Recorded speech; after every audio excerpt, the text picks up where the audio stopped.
Hey, what's up? This video is in response to Adam's question about arpeggios and arpeggios in practice. And I had a little time this morning to think about arpeggios and what they mean to me. So for the sake of this video and kind of keeping it a little more focused, I want to think about triadic arpeggios. So like 3-note arpeggios that just consist of like the 1, 3, 5 of chords. And I'm probably gonna like use like triad and arpeggio like interchangeably. Because in my brain they're kind of like the same thing. Like an arpeggio is just like a broken triad. So in G we've got like a bunch of little triads, like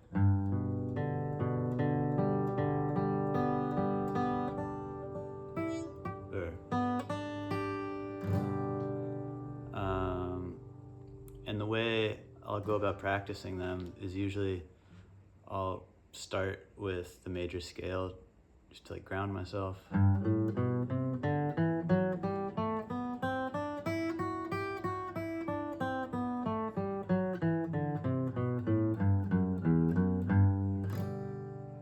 do the arpeggio.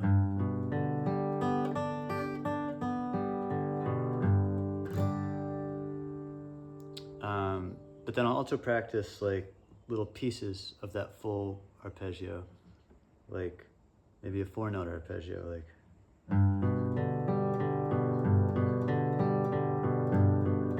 move up,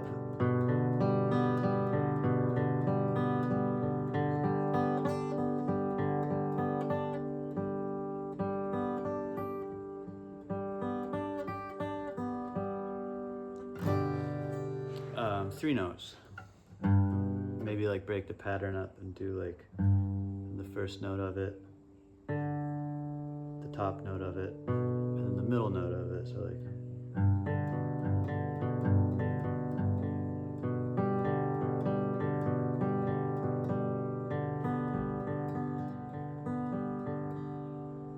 and in that sense, like triads are cross-picking, and cross-picking is triads. At least it can be. So a great example of that is like George Shuffler's "Will You Miss Me When I'm Gone." Kind of like we got a triad. Now we're jumping up. Another inversion of that triad. Another triad. It's kind of like an F with a B in it. A C triad. And back to the first triad. Let's take a look at C.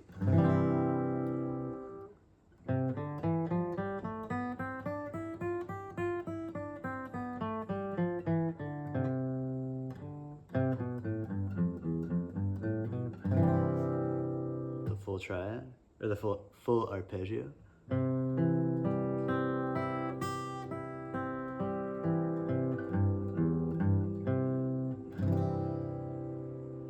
Then the mini ones.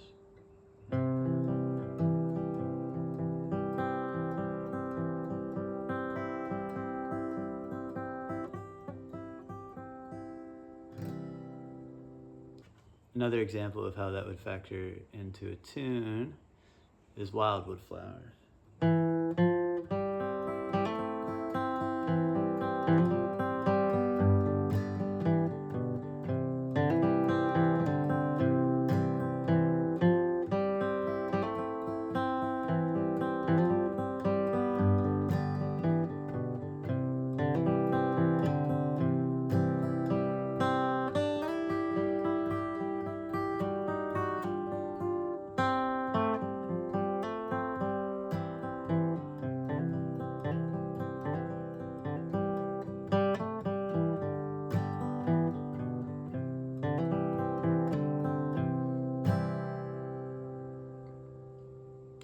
So firstly, like this riff right here, it's like one of my favorite kind of flat run type things that Clarence White did. And that's basically just an arpeggio. It's like, or sorry.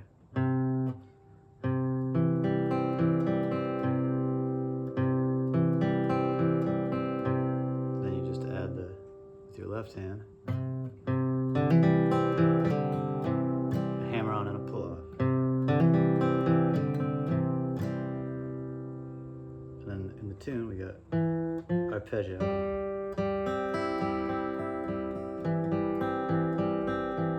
G arpeggio, C arpeggio, C arpeggio, C arpeggio, G, C. And in this part we got C, B,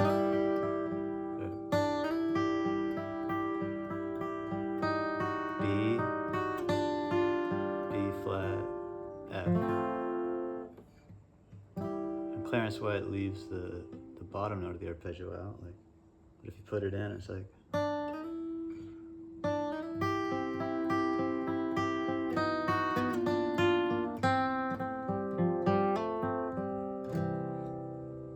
it still works.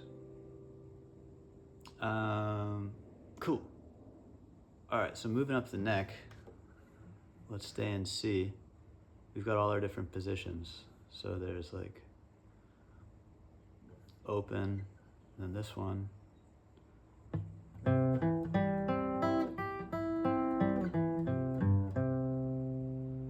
Moving up, we've got this one.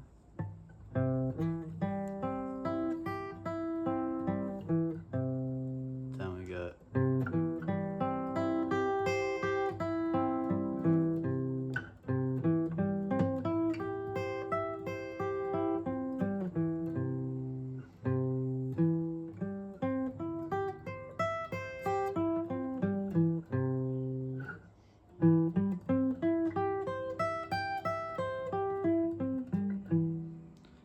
typically, the way I'd practice it would be like, yeah, just running the scale first. So.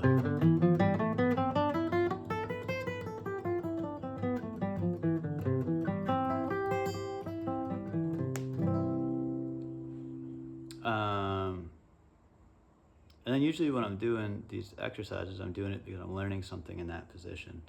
And I'm using the scale and the arpeggio to just like set the goalposts. The triads are great because a lot of the time they contain like target notes we're headed towards or where we're starting from. So like Wildwood Flower, we're starting here and we're working our way there.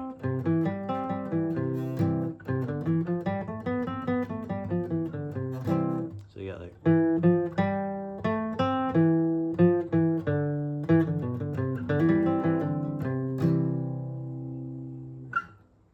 oh.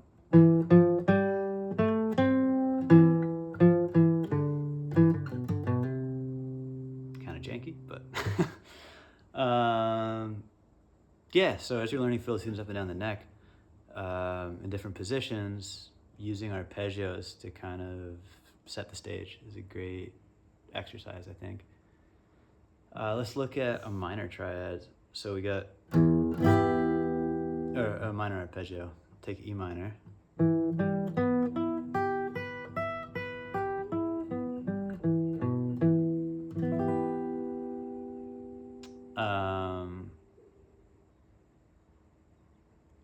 Yeah, so I just wanted to show that one because I want to use it in an example of how combining arpeggios of different chords can work when you have a long stretch of a single chord to get some interesting flavors. So take like the B section of Blackberry Blossom. You got like that E minor flavor.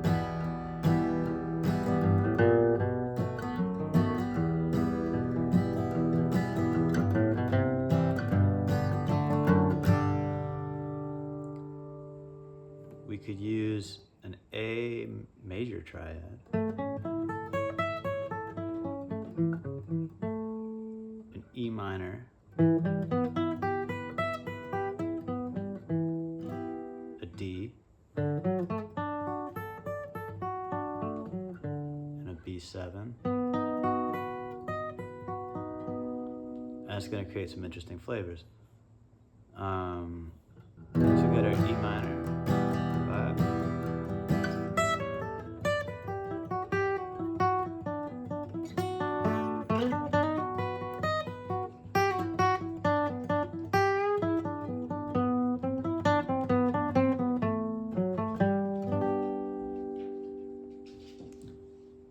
And then another great exercise for arpeggios is to like take a tune like Blackberry Blossom and then just kind of work your way through little pieces of the arpeggio over each chord. So we got like we got G, D, C, G, C, G, A, D. We could do our like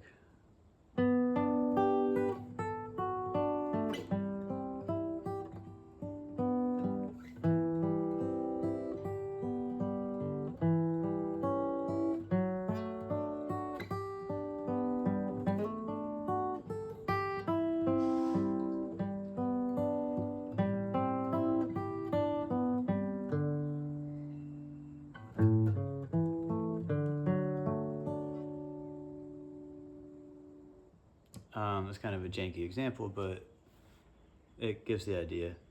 Yeah, I don't know. I hope there's something useful in there. If there's any questions, just post it in the comment. I'm happy to talk about arpeggios or triads any day. All right. Hope you all have a good one. Peace.